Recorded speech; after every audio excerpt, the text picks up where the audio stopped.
जय श्री कृष्ण स्टूडेंट। आज की जो वीडियो है वो चैप्टर 6 जो एक्सपर्ट डिटेक्टिव की वीडियो है कि कैसे वो एक्सपर्ट जासूस थे।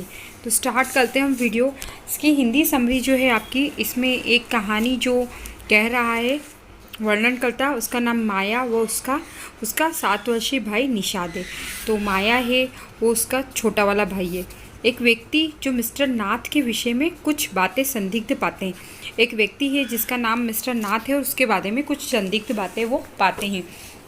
बच्चों की माँ चिकित्सक है जो वर्तमान में मिस्टर नाथ का इलाज कर रही है।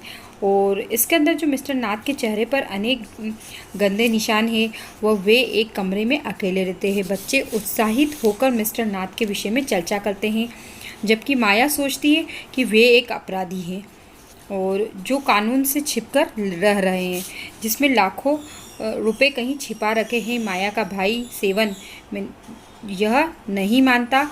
वह उन्हें एक निर्धन व अकेला व्यक्ति समझता है जो किसी प्रकार 2 समय की भोजन की व्यवस्था कर पाता है। रमेश नामक व्यक्ति उसके रेस्तरां में भोजन लेकर आता है। मिस्टर नाथ अपने कमरे में से कभी बाहर नहीं निकलते। माया का मत है कि मिस्टर नाथ का काम ही नहीं करते तो खाना किस तरह से खाते और इलाज का इन सब का पैसा कहाँ से आता है। वो सोचती है कि उनके चेहरे के निशान संभवतः पुलिस की मुठभेड़ के परिणाम है। सेवन एक दिन उसकी माँ के साथ उनके चिकित्सालय जाता है। वह मिस्टर नाथ के द्वार को खटखटाता है और मिस्टर नाथ के बाहर आते ही वह उसके हाथ में चॉकलेट रख देते हैं, किंतु मिस्टर नाथ द्वारा अंदर आमंत्रित न किए जाने पर वह उनके विषय में कुछ नहीं अधिक जान पाता।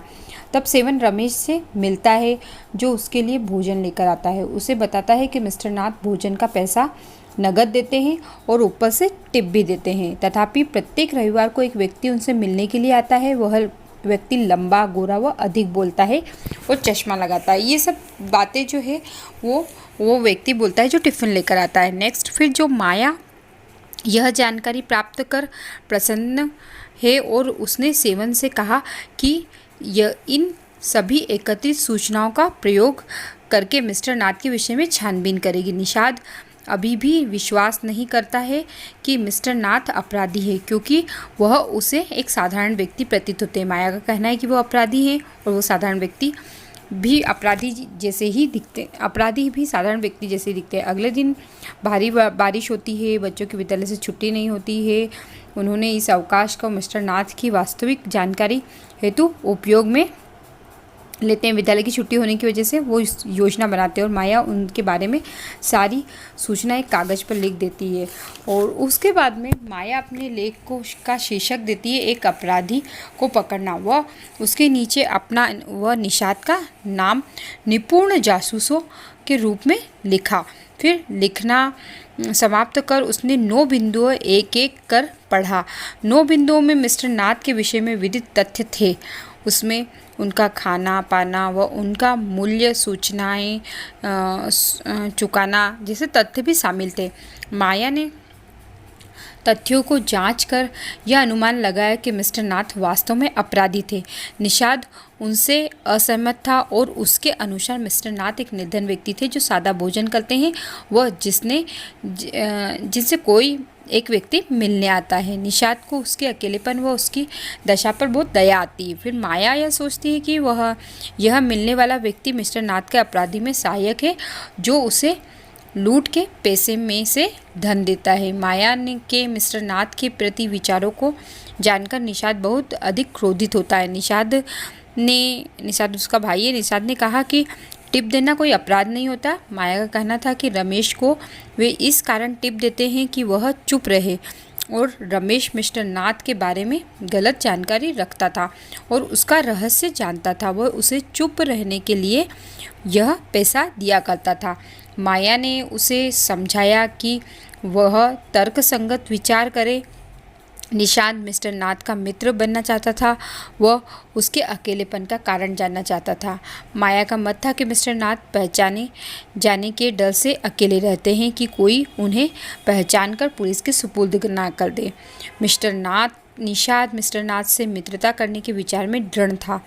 माया ने उसे चेताया कि यदि वह ऐसा करता है तो मिस्टर नाथ के साथ जेल जाएगा।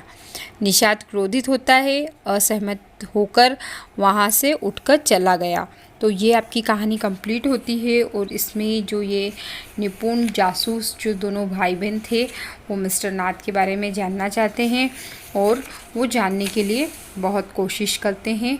और इसमें जो माया है वो उनको सही नहीं समझती है और जो उनका दोस्त है, उनका भाई है निषाद, वो उन्हें सही समझता है, वो उन्हें साधारण व्यक्ति समझता है। इस तरह से आपकी स्टोरी कंप्लीट होती है। और जो आपकी क्वेश्चन आंसर हैं टेक्स्ट बुक वाले, तो वो भी इजी से हैं। What does Nishad find mister Nath then from Ramesh, तो वो रमेश से उसका भाई क्या पूछता है, वो क्या खाते हैं, क्या पीते हैं, वो क्या करते हैं और वो पैसे किस तरह से देते हैं, ये सब कहानी थी। Then why does Maya think mister Nath always eat the same food, 2 chapati in some dals, ये सब चीज़ें जो क्वेश्चंस जो थे उन्हीं के आंसर्स हैं। बहुत इजी आंसर्स हैं और आपको ये चैप्टर की समरी कंप्लीट करने के बाद में आपके लिए आंसर करना बहुत इजी हो जाएगा। Okay, thank you.